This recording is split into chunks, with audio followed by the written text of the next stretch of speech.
Do you know this person, Li Ka-shing? He's from Hong Kong, and for decades, he was one of the wealthiest businessmen in Asia, the older man with the big glasses you might remember seeing in business magazines growing up.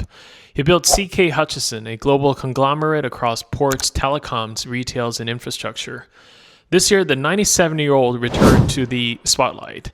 CK Hutchison announced it would sell its entire global ports portfolio, 43 ports in 23 countries, handling around 47 million TEU per year, roughly 5% of a global container throughput, to GIP, the infrastructure private equity platform now owned by Blackrock.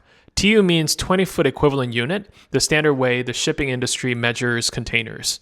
Among these assets are two ports that receive a particular attention from the United States: Balboa at the Pacific entrance of the Panama Canal and the Cristobal at the Atlantic. The sale drew attention because it links directly to a long-running U.S. political narrative, and because the Panama Canal is strategically important to the United States.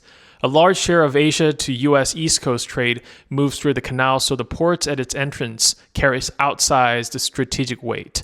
For years, President Trump has claimed that China holds influence over the canal and has even said that the U.S. should take it back. Those claims partly stem from the fact that the two gateway ports, Balboa and Cristobal, were operated by a Hong Kong company.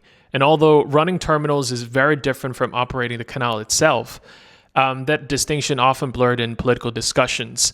And as a result, the sale to a U.S.-aligned buyer naturally drew significant attention.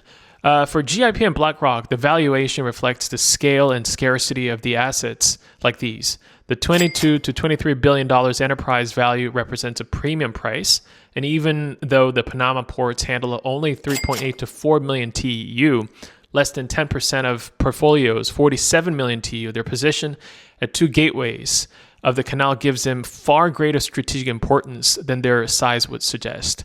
That kind of geographic advantage is extremely rare and is a major driver behind the valuation.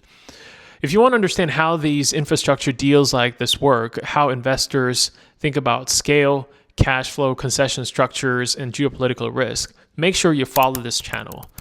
The deal still awaits regulatory approval, but already it illustrates how infrastructure, capital, and geopolitics increasingly intersect, and how even port terminals beside a canal can become focal points in global strategic competition.